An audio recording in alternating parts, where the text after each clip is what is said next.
Hello there and welcome to the Secrets of Organ Playing podcast. I'm your host, Vidas Pinkevičius.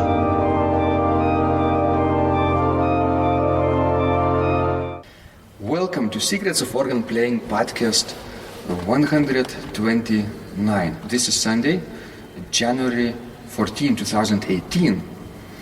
And today is a special podcast. Our subscribers who know me probably know that I am quite spontaneous person. I don't like to plan too much. So yesterday, when I received an email from a Finnish organist, Airi Saloniemi, asking for an opportunity to try out our largest pipe organ in Lithuania in our church, I spontaneously said yes. So now Airi and her husband Tuomas Saloniemi are next to the organ bench beside me, right to the largest pipe organ in Lithuania at Vilnius University St. John's Church. Thank you so much, guys, for joining in this conversation, and welcome to the show. Thank you. Good to be here. It's such a coincidence, right, that we met, and we have so many, intermediate friends. And a moment ago, I said I talked via podcast with Kalle Toivio, organist from Finland, and you both guys know him very well, right? So before we go any further, could you tell a little bit of yourself for our global audience from 89 countries? Yeah, I work as an organist and a cantor in Vantaa, which is a city next to Helsinki, our capital. There's a little area called Korso, and we have a small church. We have 17,000 members of the congregation, and yeah, I work there as every week I do services and lead choirs and like that. So hello. Tuomas, about you? Hello everyone, my name is Tuomas. I'm Airi's husband, as stated. I studied in Sibelius Academy. I played tuba. I graduated a few years ago, but actually I decided to went to a whole different career, so I'm working as a communications now for the healthcare company, but I still play occasionally. Mm-hmm. Wonderful. So we met quite by accident, but of course your love for the pipe organ goes back for decades, right? Could you tell us the story, Airi, how you first fell in love with the organ and who introduced you to this instrument? This is very interesting. I used to study piano playing when I was a kid, and when I finished my high school, so then I started to think about learning some more music as a profession, and at that time I didn't know about organ. I didn't know anything about playing that kind of instrument, but actually I applied for the church music department of Helsinki, and there I fell in love with the organ because the teaching and all the studies were so interesting. So wonderful. And what about you, Tuomas? I know you are a tuba player, right? Yeah. And tuba is distant cousin, right, of organ, we could say, because it has a similar wind sound, and organ can imitate a lot of wind instruments. Yes, and they're both wind instruments actually. So the organ is a wind instrument as well with the tuba. I started playing trumpet when I was, I think, 6 years maybe. So no one starts off with a tuba because it's usually twice the size of a little boy, so it's difficult to start with. But I started with trumpet, and I kind of kept playing it, not really liking it, but not hating it enough to stop. So I played it and wasn't really good at it. But at one day, it just so happened that there was a free instrument like this euphonium, a baritone horn, and my teacher was frustrated with me not practicing enough, so he actually gave me this baritone horn and told me that you're either playing that or you stop playing, I'm done with you. And that was nice, and I kind of liked the instruments so much more than trumpet, and I started practicing as things were going really well and smoothly, and then it just so happened that there was actually 2 euphonium players, me and the other guy was much better. And there was a like tuba that no one was using, and there was a good teacher there, but no tuba players. So the teacher just decided that you are moving to tuba. So, and this is something we're not talking about. This is just like an order. So he played the tuba, and I was like, okay, well, cool, whatever. And so here I am. So basically, that's the way I got introduced to the tuba playing. Wonderful. I played a little bit of brass instruments myself in my early days, a little bit of euphonium and a little bit of tuba too. And not too many composers write sonatas, except of course Paul Hindemith, right? How early in your tuba career have you played this sonata, famous sonata by Hindemith? I actually played in my graduation recital, the Sibelius Academy. I played that. That's, of course, like one of the fundamental pieces of tuba repertoire. But nowadays, there are more and more pieces for tuba. Like modern composers, contemporary composers use a tuba as a soloistic instrument. And for the earlier material, we don't have it, but we borrow it. For example, I have played with my wife Airi. We played in church many times. Maybe Bach trio. Some Bachs and what was the but we played a lot of like French horn materials. That sits really well. For example, the sonata Aration Allegro by Schumann, for example, is a great piece for tuba and piano. So you just play it an octave lower. It's originally with French horn, but it's anyway played with cello and oboe. So it just doesn't really matter. Music is music. Wonderful. Do you like the music of Paul Hindemith, Airi? Yes, a lot. Actually, it's a coincidence because I used to play my B exam with organ, and I also played Hindemith's sonata with the organ. So which one? There are 3. Was it the second? Second, yes. Yeah. In B, I think. It's a quiet first movement, I think. Then it could be the first one, maybe. Oh, then the first one. It's a long one. Yeah, it's a long one.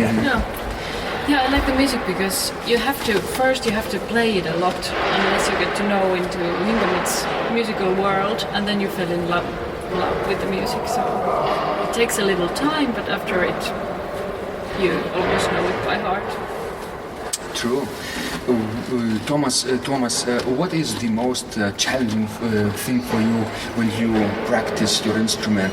I know it will relate to a lot of people who are playing organ too, because it's all connected, right? Well, we have to carry the thing around. The organ to stay still. I like your humor. Well, of course, like all the instruments have like their difficult aspects, and all the instruments have like some of the parts that are easier. But I think for the tuba playing, like it goes, I think the same with pretty much all the instruments. It's like how to like master your technique so you can focus on the music, and how to like kind of like automate as much as possible about the whole physical thing of the playing. So you don't have to think about it anymore. So you just have to practice until everything is like on your spinal cord. So you can just focus on the music instead of like fingerings and like body balance and posture and embouchure. So it takes a lot of hours, right? How many? Like 10,000 hours rule. Do you know this famous calculation? Someone said like it takes 10,000 hours to master anything. I don't know. It can be that. It can be less. It can be more. But it depends where you start, right? With which of course amount of talent or skill. Yeah, and of course when you practice, you shouldn't be counting the hours. You should be like focusing on like issues and like focusing on like specific things you do, not like on the clock. It's like important. The practice should be focused and intentional. Yeah. And only then you make intentional progress, right? That's true. Is this the same for you when you play organ, Airi? Yeah, of course. The more I get time to play, and it becomes better, and I enjoy it more. So I would recommend to play as lot as you can. Airi, is it more difficult for you to play the organ or sit down on the organ bench? Sit down, definitely, because we have a lot of other things to do in our work, and everybody's always asking to do something, and could you come and play this one and this one, and we have to sort out a lot of things. So at last, when I get to the organ, I enjoy it so much when I get time to play. It's a privilege, right? Yeah. Practice is privilege. My organ professor from Eastern Michigan University, Pamela Reuter-Finstra, used to say, and I never forgot this saying, practice is privilege, not only for organ, for tuba, for anything, right? Right, Tuomas? Yeah, that's one of the advice I would give for like young music students is that like when you're a music student, you can use like all the like your waking hours, you can use them to practice, but you have to like learn how to work smart instead of like hard, since like it's not going to be always the case that you can like spend as much time as playing as you want. Like there's going to be times when you have like family, you have other work, you have to like schedule, and you have to really like make everything out of the 2 or 3 hours you actually like devoted for practicing. So you have to like learn how to work, get the most out of those hours you actually are practicing. And Airi, what fascinates you about the organ today? Is it the same thing as when you first started, or something different? All the organs are different, so that's why I asked if I can play this organ, because I'm interested in different kinds of instruments. Actually, now my fascination is old historical stops and pipes, because they sound so beautiful, and I can almost like feel it in my body how soft it sounds. So it's kind of a best musical therapy that you can ever get, to listen to nice organ pipes. Yeah, and of course there are different times. Sometimes I'm interested in modern music, sometimes old music, so it's good to have a possibility to choose which kind of music to listen to, play. What about you, Tuomas? I know you work in a different field right now, right? I do, yeah. So what is this field? Tell us. I work for one healthcare company. I do marketing. Mm-hmm. So it was basically, I graduated from Sibelius Academy a few years ago, and that's actually where I met my wife. But it just turned out that the work field for the tuba player in Finland was somewhat limited. So actually, I was young and I needed money, so I went for the business. Do you mean that organists in Finland have more opportunities than tuba players? They do. Seems like there are, I think, 7 fixed positions in Finland for the tuba players, and there are quite a few, but many more people who are actually willing to have them. So, and organists, like, the situation is much more happy since they have many fixed positions in churches. So it's different that way. But do you happen to know, Tuomas, about any English-speaking podcasts about tuba and tuba music and for tuba players in the world? I don't actually. I think there is one, but I actually try to look something up, but I couldn't find any. That's your opportunity, right? When I first started recording those conversations, there wasn't any organ-related conversation interview at all, right? There is like American public media pipe dreams, but it's not a conversation. It's like more organ music broadcast, right? Yeah, like radio. So somebody had to start, right? And I did. And you might be the first for tuba. We'll think about that. Yeah, and you know marketing, and that's like it's true. For you. It's your second nature now. Of course, telling stories and relating to people, these things work when you want to connect with other tuba players, and then your network will grow and your reputation and everything else, like a side effects too. And opportunities will open up for you, doors will open, phone calls, everything. So whenever somebody closes the doors for you today in a global world, you can open some other doors yourself, right? It's nothing really stops us, right?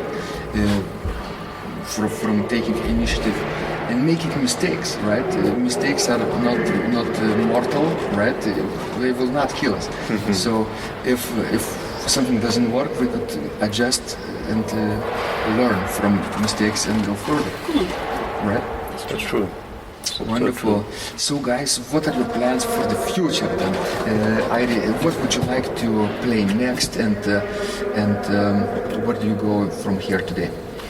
We are planning our springtime in Vantaa. We have a lot of concerts. I'm very eager to get to hear a famous jazz saxophone player in our church. And of course we have a lot of choirs in Korso area, so we are doing a big concert together to collect some charity money and different kinds of things. I think there are lots to do and a lot of different. I like your initiative, right? It's important not only play the organ, but be in the middle of things and maybe be in the center of things, to connect other people. If you are a connector, yes. You know, you make things happen. Yeah, Right. that's true. Yeah, and you can almost always add organ to any like choir concert or anything. So like people get to know this instrument better. Mm-hmm. Yeah. What about you, Tuomas? Well, I think we are going to Kaunas tomorrow maybe, so that's like the shortest term plan is to go to Kaunas. We are here in Vilnius as a tourists. But other than that, well, I'm looking forward. I actually haven't had time to see the seasonal programs for the Helsinki orchestras, but I'm looking forward for the good concerts that are coming up for the Helsinki Philharmonic Orchestra and the Radio Philharmonic Orchestra. Fantastic. When you go to Kaunas, make sure you go to the cathedral, because this organ, although it's the largest organ, 64 stops, second largest organ is in Kaunas Cathedral, 63 stops. Okay. And the organ builder who managed the design of this instrument, Rimantas Gučas, wanted to make it a little bit larger than Kaunas Cathedral organ made by Juozapas Radavičius, our 19th century romantic organ builder. Historically speaking, that organ is more even important now. It's recently restored now and in a good condition. Okay.